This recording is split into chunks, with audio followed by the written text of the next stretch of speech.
Assalamualaikum warahmatullahi ta'ala wabarakatuh. Salam sejahtera kepada semua follower dan juga penonton ataupun pengikut Facebook dan juga Instagram kita, Future Integrative Homeopathy Center. Salam Jumaat, penghulu segala hari. Penghulu segala hari. Okey, betul lah, hari Jumaat. So, okey, insyaAllah bertemu lagi kita pada hari ini, pada sekarang pukul 11.30. Berapa hari bulan? 8. Hari ni 8 hari bulan 10. Okey. So, hari ini kita bertemu lagi di Daily Homeopathy Talk with FIHC. Panjang nama tu, Future Integrative Homeopathy Center. So, kami sekarang bersiaran langsung di pusat Sungai Udang, pusat Homeopathy Future Integrative yang terletak di Sungai Udang. Okey, so sebelum kita nak start lagi, kita nak perkenalkan lagi. Kita akan perkenalkan diri kita tiap-tiap hari supaya orang kenal kita lah. Okey, saya Hazim. Saya ni Fahmi. Kami dari Future Integrative Homeopathy Center. Kepekanan kami adalah menyelesaikan masalah kesihatan daripada segala pelbagai usia, sama ada bayi, kanak-kanak, remaja, orang muda, orang tua, dengan harga yang mampu milik secara alami dan semula jadi menggunakan perubatan homeopati. So sekiranya anda mempunyai sebarang masalah kesihatan, dah lama dah cari jalan penyelesaian untuk menyelesaikan masalah kesihatan, dah cuba pelbagai cara dan ingin cuba pula cara lain, bolehlah berjumpa ataupun bertanya kepada kami di Future Integrative Homeopathy Center. Okey, so hari ini kita buat sesi live ni adalah setiap hari dan tajuk hari ni kita adalah mimpi ngeri setiap orang. Ni spontan ni. Mimpi ngeri. Apa yang mimpi ngeri kan? Masalah yang biasa kita hadapi, sama ada waktu pagi ataupun baru nak sebelum exam ke ataupun tengah kerja ke, apa benda tu? Waktu tengah travel ke, tengah dalam bas lama-lama kan. Tengah dekat tengah highway kan. Apa mimpi ngeri tu? Itu adalah cirit-berit. Tahu bahasa Inggerisnya diarrhea. Okey, so kita nak start macam biasalah, kita akan berkenalan dulu dengan apa maksud cirit-berit? Cirit-berit ni apa sebenarnya? Okey, boleh cerita sikit tak? Cirit-berit ni ataupun dalam bahasa Inggeris ni kita panggil diarrhea. Dia adalah watery loose stool, ataupun kita panggil najis yang cair yang bukannya asal bentuknya which is bentuk normal iaitu semi solid. Tapi dalam cirit-berit ni disebabkan ada masalah dalaman ataupun masalah luar tertentu, jadi kita punya form of najis kita tu dia lain. Jadi dia bentuk cair, dia bentuk warna lain, dan juga kita punya dari segi pembuangan pun kerap lebih daripada yang sebelum ni. Itu yang dimaksudkan oleh cirit-berit. Okey, cirit-berit ni dia banyak sebab dia. Tetapi cirit-berit adakah normal ke tidak? Dia adalah perkara normal. Dia adalah perkara normal pada setiap semua orang, termasuk kepada semua peringkat umur. Dan juga ianya macam dia bukannya satu perkara yang masalah, dia boleh jadi satu perkara yang masalah ataupun perkara normal. Yang masalahnya dia boleh jadi membawa kepada penyakit. Tetapi untuk dalam masalah kita ni selalunya disebabkan masalah pemakanan, disebabkan masalah kehidupan harian, lifestyle kita. Itulah yang dimasukkan oleh diarrhea ataupun cirit-berit. Itulah mimpi ngeri semua orang.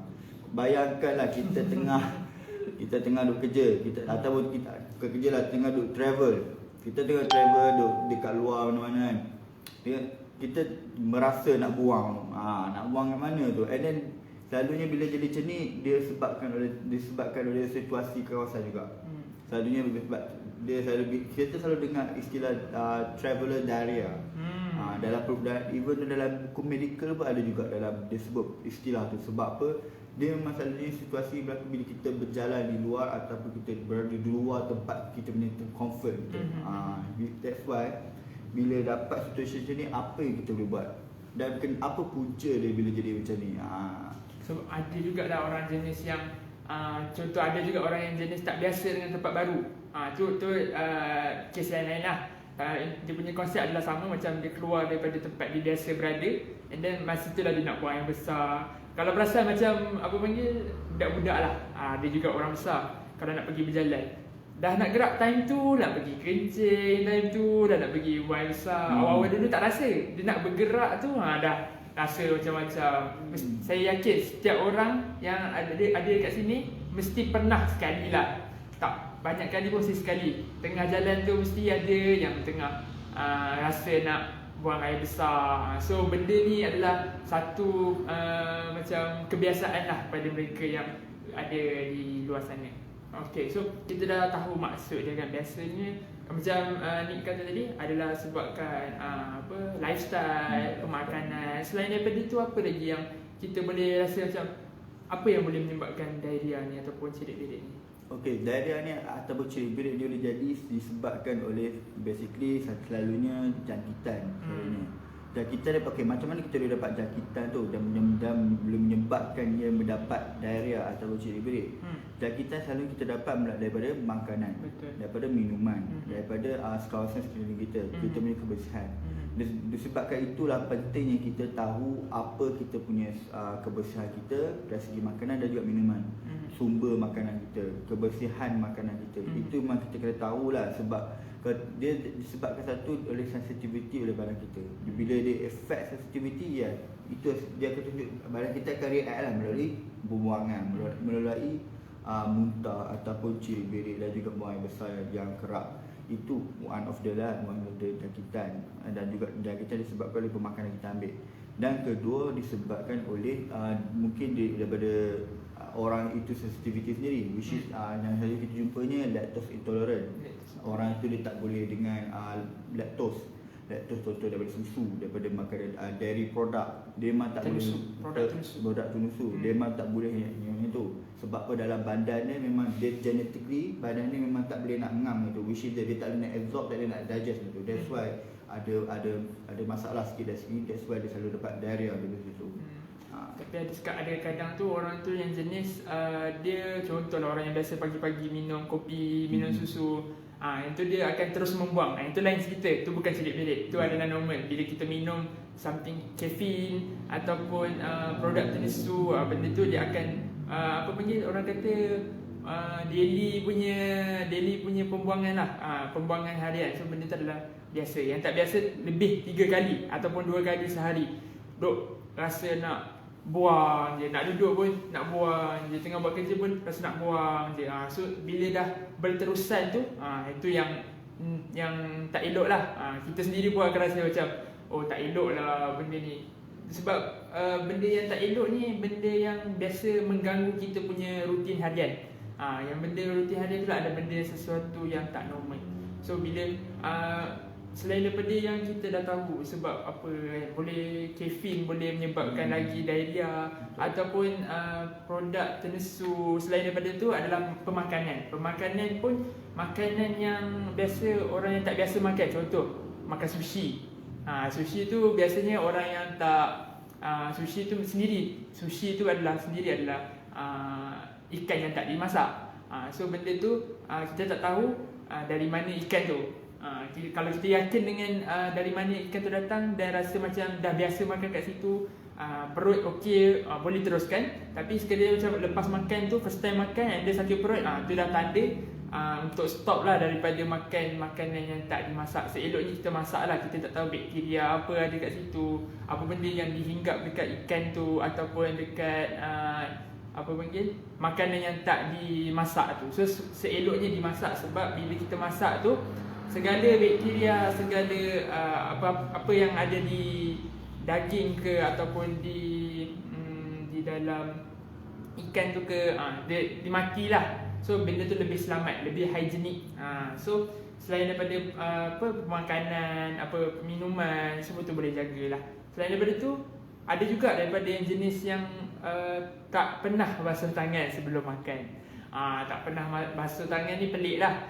So seeloknya sebelum makan tu adalah kita basuh tangan. Lagi-lagi sekarang pun memang kita macam keluar pergi mana-mana tempat kan, kita tak tahu. And then kita pegang apa, kita tak tahu kita terdedah dengan apa.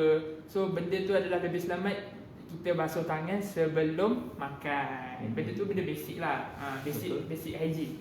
So kalau kita tak buat, benda tu boleh menyebabkan kesakitan kepada kita. So seeloknya dielakkan lah. So bila kita dah cerita pasal ni, kalau dah buang air biasa, buang air banyak kali, lepas tu dah buat macam-macam tak jadi. So biasanya kalau orang yang berterusan ni buang air besar ni, apa dia punya complication ni, ataupun apa dia punya kesan kalau macam tak dirawat dengan segera ni? Komplikasi untuk diarrhea ni sebenarnya banyak. Dan sebelum kita nak tahu apa komplikasi tu, kita kena tahu kenapa punca dia ada ciri birik tu. Kenapa ciri birik dia kerak? Kenapa ciri birik dia sampai ke tahap berdarah, ataupun najis dia warna hitam ataupun berdarah, ataupun dia punya badan dia sampai ke tahap panas, dia punya sampai ke tahap dia kurang air semua tu. Kita kena tahu punca dulu. Dan pasti punca bila kita tahu punca dia, yang pertama sekali kita tengok, adakah disebabkan oleh jangkitan. Yang kedua, adakah disebabkan oleh pemakanan, which is macam Hazim cakap, adakah disebabkan oleh macam hygiene ke tak hygiene ke. Yang ketiga, adakah disebabkan oleh penyakit.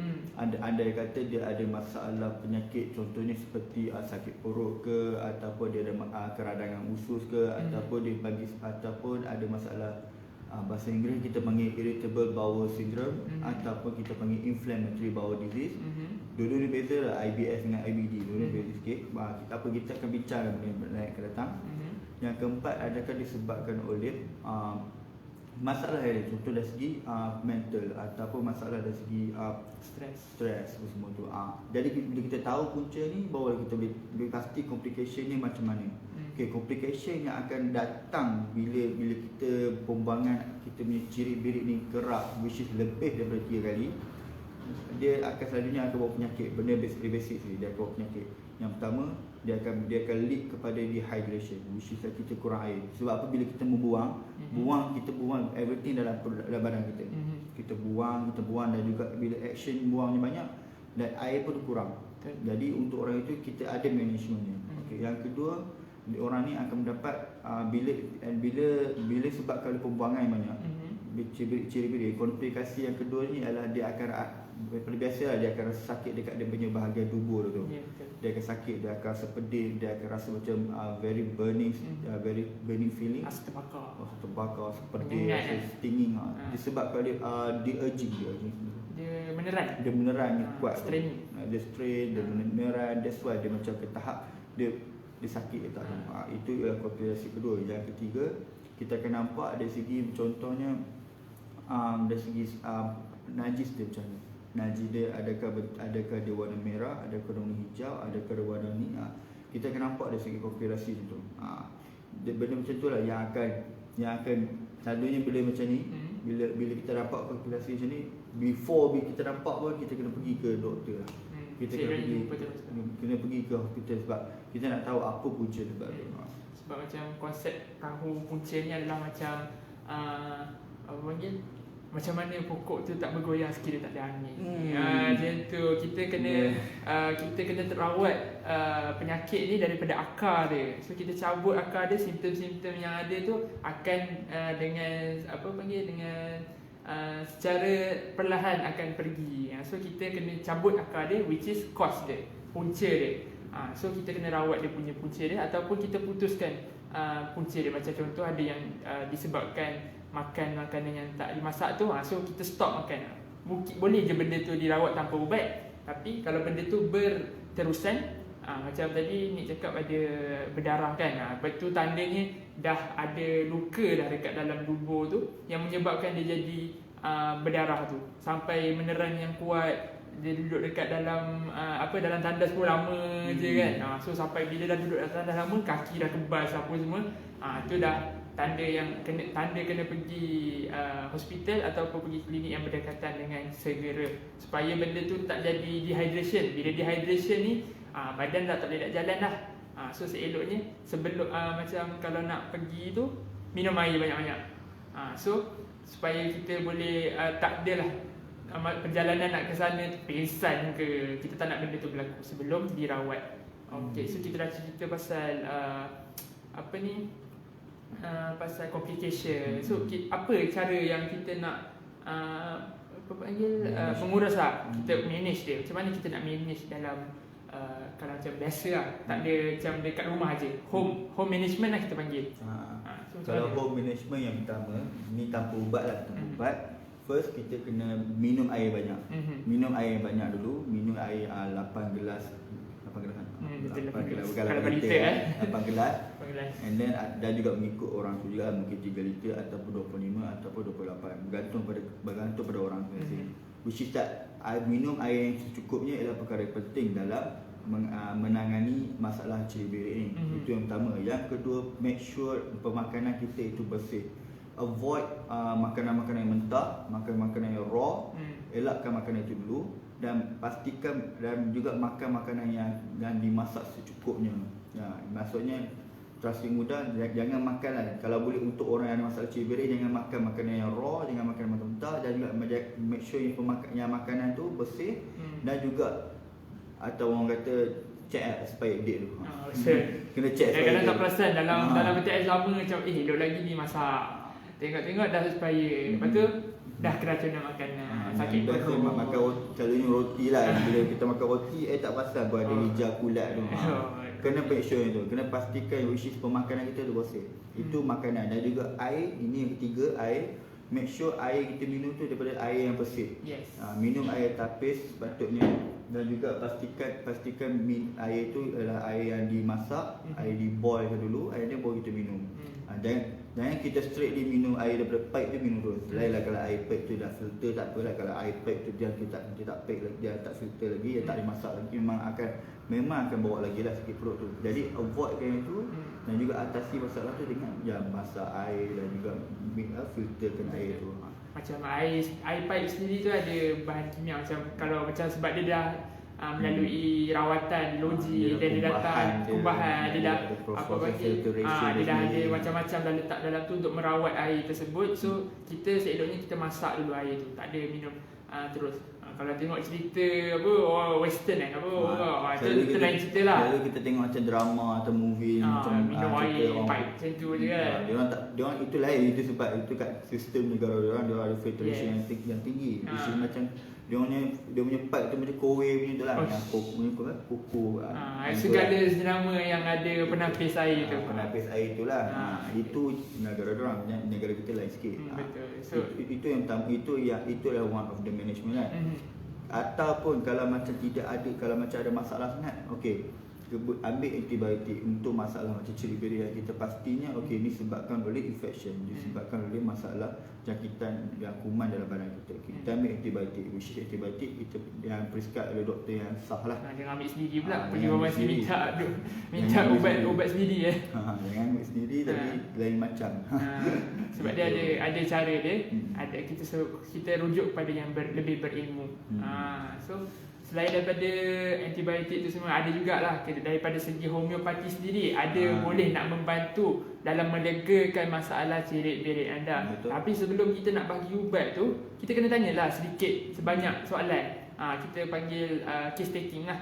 Kita kena tanya apa panggil consultation. Kita kena tanya apa penyebab dia macam mana, ataupun sakit perut ni bila dia makin sakit, pagi ke, tengah hari ke, ataupun ada certain masa. Ada tu kalau macam dalam homeopati sendiri, ada ubat tu disebabkan makan kentang. Dia sakit perut. Potato. Ataupun sebarang kanji kan? Kanji starch. So bila makan kentang tu, kita tak tahu. Mungkin kentang goreng. Kalau kentang goreng tu kita boleh consider dua benda. Adakah disebabkan makan makanan yang bergoreng, ataupun disebabkan kita makan kentang. Ataupun dia memang sebelum ni dia dah tahu dah, saya ni makan kentang masih sakit perut. Saya tak tahulah kenapa Potato. Apa ingat ni minion ke? Okay. So dalam homeopati yang paling penting sekali, macam mana cara kita approach orang tu, macam mana kita cara merawatnya. Yang pertama sekali dalam homeopati ni untuk anda jugalah.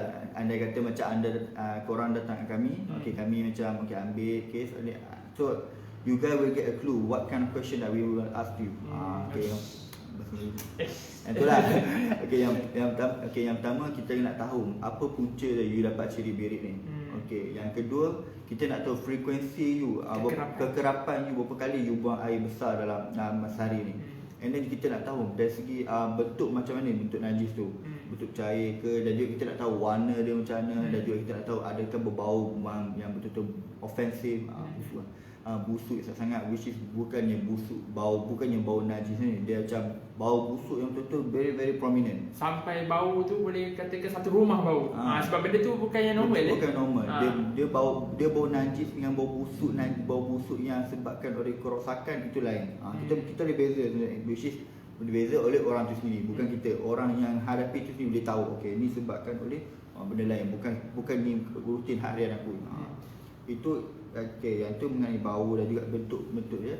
Dan juga kita tak tahu apakah dia punya macam situation menyebabkan dia lagi teruknya dia punya cerit-berit tu. Macam mana Haziq cakap tadi, okey, orang tu dia dapat cerit-berit sebabkan makan buta tu. Dan juga dalam Hormati kita, dia macam menarik. Dalam Hormati kita tengok ada dapat diarrhea atau cerit-berit sebabkan oleh dia travel. Dia travelling. Travel diarrhea gitu ya. Dia travel. Okey, mungkin ada tertanya macam, mungkin korang boleh tengok dekat medical book ataupun kat mana internet, dia akan mention yang punca diarrhea disebabkan oleh travel. Okey, kenapa travel ni menyebabkan diarrhea? Okey, travel ni menyebabkan diarrhea, satu disebabkan oleh pergerakan kita daripada tempat lain ke tempat lain. Which is dari segi suhu thermoregulation kita pun dah lain. Dan kedua, pemakanan kita, which is dari segi macam contoh travel ni dari segi dia yang paling nampak jelas sekali orang travel dari segi macam dekat hutan ataupun dekat, which is dia bukan travel macam pergi Langkawi ke bukan tu. Dia travel ni macam dari segi macam hiking, macam camping. So by kaki by lah. Kaki. Bukannya daripada macam naik Bukan kenderaan. kenderaan macam tu. Naik kenderaan pun ada juga ubat dia. Dia ada juga. Itu lain cerita. Okay, betul. Itu bila kenapa travelling ni berkaitan dengan dia selalu kaitkan dengan cerit-berit. Dia sebab satu pemakanan, especially orang yang camping, orang yang hiking semua tu, dia expose dengan environment kat luar, which is kita tak tahu environment apa yang menyebabkan makanan tu jadi contaminated. Dan juga dari segi air dia ambil tu, dan juga dari segi macam dia punya nervous dia punya excitement dia, dan juga dari segi pembuangan dia, dan juga pada sebab bila kita duduk luar, jadi kita macam kebebasan kita untuk membuang tu tak terikat, kita terhad juga. Jadi that's why bila kita menahan untuk membuang tu pun boleh menyebabkan kita ada diarrhea juga, cerit-berit.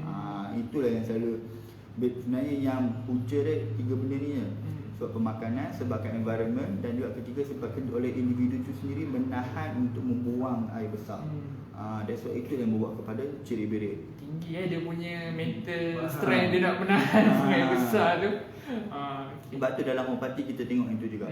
Okey, kita akan tanya, okey, kenapa masa you travel you tahan? Dan kita ada banyak ubat yang untuk macam traveler diarrhea, contoh macam platina, contoh macam alumina, contoh banyak lagi nitric acid semua kan. Kita akan bagi ubat untuk orang tu, dan kita akan soal balik, okey, why you macam ni, tapi benda basic lah, taklah kita tanya dalam sangat. Tapi dalam Hormati kita bagi ubat untuk you, which is apa yang berkaitan yang saya mention tadi tu. Dan juga kita akan juga nasihatkan you management yang sesuai untuk you. Yang pertama, yang paling basic tadi, minum air. Yang kedua, make sure you avoid makanan-makanan yang tercemar, yang kotor, dan pastikan kebersihan makanan. Yang ketiga, make sure pembuangan kita, jangan tahan kita pembuangan.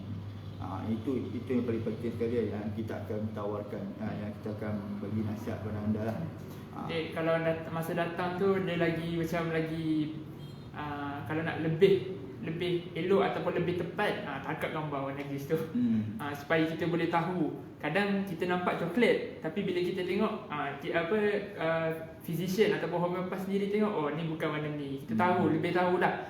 And then ada juga jenis makanan yang bila kita makan, dia buang air besar, dia najis tu jadi warna apa yang kita makan. So janganlah macam makan buah naga. Buah naga kan warna merah kan. Lepas tu dia ada dua air besar warna merah. Lepas tu dia ingatkan dia ada berak berdarah.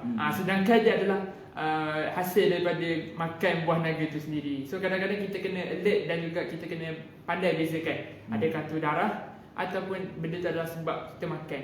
Ada juga jenis macam makanan yang tak boleh digest. Contohnya adalah jagung lah. Jagung ni common. Makan jagung, keluar kat najis ada jagung. Tu benda yang kena macam benda yang kita perlu tahu. So kita tak terkejut ataupun tiba-tiba kenapa jagung ni keluar? Bukan aku dah makan ke? Aku sistem penghadapan aku ni tak berfungsi ke? Macam tu. Tapi kalau jumpa jagung tu benda biasa. Ada juga certain sayur yang bila kita makan, dia keluar sayur. Tapi dia tak keluar sayur sebiji macam tu. Dia akan keluar hijau-hijau. Dia akan jadi macam ada sedikit lah dia punya daun tu. Okay, so kita dah tahu dah macam mana homeopati boleh membantu, macam mana kita dari segi perubatan homeopati, segi pengurusan, apa yang boleh dilakukan, apa yang tak boleh dilakukan, apa yang perlu dimakan, apa yang perlu dielakkan. So di sini kami ingin memberi peluang kedua ataupun peluang yang lain kepada anda untuk merawat masalah kesihatan anda. So kami Future Integrative Homeopathy Center, kepakaran kami adalah menyelesaikan masalah kesihatan anda, sama ada bayi ataupun kanak-kanak, remaja, orang tua, orang muda yang ada masalah kesihatan. Dan masalah kesihatan ni ada macam-macam masalah lah. So sekiranya anda rasa macam penyakit ni homeopati boleh tolong ke? Just WhatsApp kami cuba bantu. Kami akan terus balas anda punya soalan. Dan sekiranya anda berminat untuk mendapatkan rawatan, boleh juga WhatsApp nombor tu, dan ataupun tanya kami di Facebook ataupun di Instagram. Tu banyak love tu Okay, so kita boleh bantu anda menyelesaikan masalah kesihatan anda dengan harga yang berpatutan, secara alami dan semula jadi menggunakan homeopati. So kepada mereka yang masih tak tahu homeopati ni apa, boleh juga tanya dekat link tu. Kita dah bagi link, satu link, klik je, tanya soalan. Tanya macam cerit-berit macam ni boleh ke? Macam tu. Dengan semudah tu kita memberi peluang anda untuk menyelesaikan masalah kesihatan anda yang dah lama ataupun yang ingin mencuba cara lain. So kami di sini Future Integrative Homeopathy Center sentiasa ingin membantu anda, dan kami terletak di Kampung Sungai Udang. Kampung Sungai Udang, kiranya ingin datang ataupun berjumpa dengan kami, sila klik link juga supaya kita boleh adjust masa ataupun senang nanti kita boleh tahu bila nak datang, atas masalah apa. So kami lebih bersedia untuk menerima anda, dan kita boleh sediakan tempat yang lebih kondusif kepada anda. So kita boleh kita boleh konsultasi dengan lebih selesa. Betul. Supaya tak adalah ramai-ramai. Kejap saya nak tambah last sebab bila saya fikir Daria, saya fikir macam kalau untuk orang dewasa macam mana, kalau untuk kanak-kanak macam mana. Ni saya nak share juga kepada ibu bapa kat sana, dan juga macam yang ibu bapa yang masih ada anak-anak kecil dan baby semua tu, bila anak-anak anda which is baby yang ada masalah diarrhea semua, itu perkara yang biasa, which is yang najis, yang lembut, yang loose stool, watery stool semua tu. Tetapi sekiranya kalau yang tu kena remind juga, anda kata macam dia kekerapannya lebih daripada 3 kali, which is 4 hingga 5 kali ataupun lebih daripada tu, dan juga badan dia panas, which is lebih daripada 39 degree Celsius. Kena make sure itu. Dan juga dia punya badan dia ataupun baby, dia ada cara dia nak tahu. Macam bayi ni, macam ni kita nak tahu dia tu dehydrated ke tidak. So tu macam mana nak tahu? Ni andai kata baby lah, ni kulit dia, ni kulit putih ni. Kalau untuk baby kan, untuk baby semua nak tahu dia dehydrated ke tidak. Make sure tengok kat dia kulit tu. Dia kulit tu kalau macam dia still macam ni, dan juga dia lambat turun tu, kita tarik tu lambat turun, itu makna kata badan dia dehydrated. Untuk baby baby. Macam orang dewasa boleh juga. Orang dewasa dia ada cara dia, macam kat jari ni boleh tengok sini, itulah kan. Tapi orang dewasa kita macam boleh tangani, which is that dia tahu dia kurang air, minum je lain. Itu dia boleh aware sendiri. Tapi kalau kanak-kanak baby ni, memang parent tu kena aware. Ibu bapa kena macam bertindak segera. Sebab apa dia jadi macam tu? Dia itu sebab kita faham dah kenapa kulit kita ni dia menunjukkan ada senang nak tunjuk tanda dia dehydrated. Sebab apa? Dekat sini kita punya air berkumpul, dan juga kita punya circulation kita, dan juga kita punya darah, kita punya sel-sel kita berjalan. Itu kita sebab itulah bila kita nampak sign dia kat sini. Ataupun untuk bayi kita nampak dia kat dia punya belakang.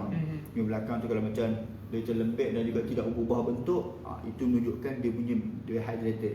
So make sure dia minum air. Ataupun kalau dia masih kita macam bagi air pun macam tu juga, atau badan masih panas juga, okey, yang tu kena bawa ke hospital ataupun jumpa doktor Malaysia ataupun jumpa doktor homeopati pun tak ada masalah juga. Jadi itu je lah saya nak share kepada parent yang di luar sana, which is parent yang baru lagi atau baby, masih ada baby lagi. Okey, ini kena alert. Sebab apa, kalau jadi benda macam ni, complication lagi teruk, which is untuk kanak-kanak baby ni. Kalau macam orang dewasa ada masalah macam ni, complication ni boleh bawa kepada macam sakit perut ke atau sakit buntut ke apa semua. Tapi kalau untuk baby ni, ya, dia akan bawa complication yang lain, which is demam yang panas, ataupun dia akan rosak dulu ni, which is complication yang boleh membawa kepada kematian. Itu kena berjaga-jaga. Jadi baby ni kan dia baru nak membesar kan. So dia macam terdedah pada segala risiko yang ada, yang berada di sekeliling dia, ataupun sama ada di luar ataupun di dalam sendiri. So sekiranya anda mempunyai pertanyaan ataupun nak join lagi kita punya discussion, kita punya apa panggil Daily Homeopathy Talk with FIHC, yang bermaksud Future Integrative Homeopathy Center.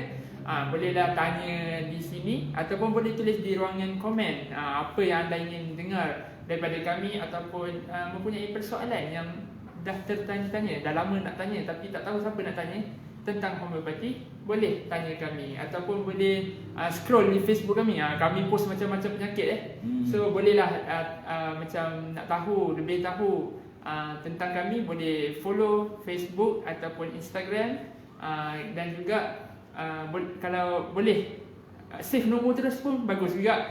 Macam dah tahu dah ada pusat homeopati di Kampung Sungai Udang.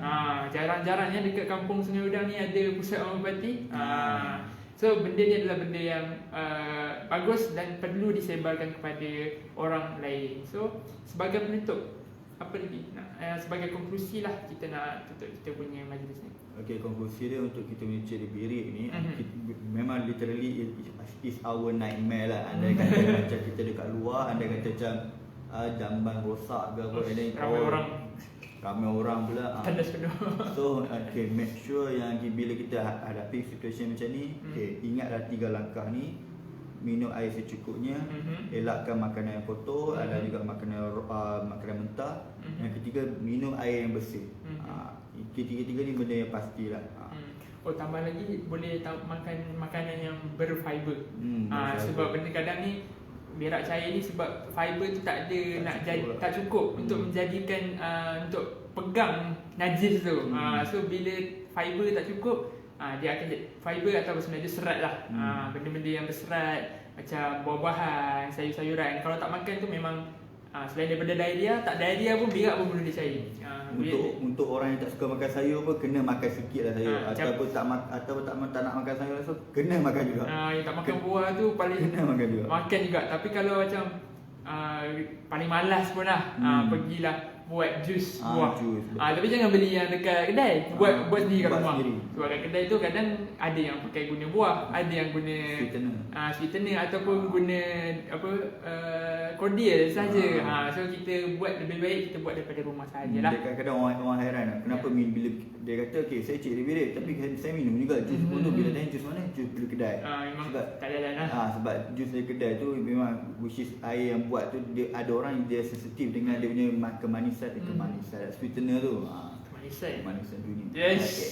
Okay. So yang tu memang kena aware lah. Dari segi makanan fiber, contoh macam sayur-sayuran, buah-buahan, dan juga cereal, dan juga sayur yang which is yang banyak lagi kalsium, dan juga protein. Which is benda-benda macam ni, macam Hazan cakap, dia hold kita punya najis untuk keserapan tu, untuk lagi lancar lagi. Jadi that's why kena banyakkan benda ni. Atau paling mudah ataupun macam nak senang ni, buatkan dalam bentuk jus atau benda yang senang untuk kita makan. Tu jus tu memang dah paling malas satu. Ataupun buat bubur ke kita dah salah buat bubur. Okey, insyaAllah itu saja daripada kami. Sekiranya kami ada tersilap cakap ataupun tersilap kata, minta maaf. Dan juga sekiranya anda berminat untuk mendapatkan rawatan daripada kami, bolehlah tekan link di ruangan komen dan kami akan balas dengan secepat mungkin. So insyaAllah kita jumpa lagi pada hari esok, hari Sabtu. Hari Sabtu pun ada live. Ya betul. Ya betul. Tak cuti ke? Tak cuti ke? Tak ada. Kita nak cuba bantu orang yang ada masalah kesihatan yang ingin cuba cara lain daripada cuba cara lain lah, macam dah lama cari kan. So insyaAllah kita jumpa lagi pada esok hari pada waktu yang sama 11.30 di mana? Di Facebook dan juga Instagram. Instagram pun ada live, tapi pandang sini aja. Kita pandang sini pula. Kita boleh buat dua. Esok kita pandang sini tak? Boleh buat. Boleh buat dua Boleh buat. Okey, jumpa lagi. Jaga diri, jaga SOP, mask pakai, scan, jangan lupa check out. Nanti dia duduk dekat kedai 2 hari. Okey. So sekian saja. Terima kasih kerana sudi bersama kami di Facebook dan juga Instagram. Ni ada #WAAA. Dia punya peminat ni, minat nombor 1. Okey, insya-Allah kita jumpa lagi. Assalamualaikum.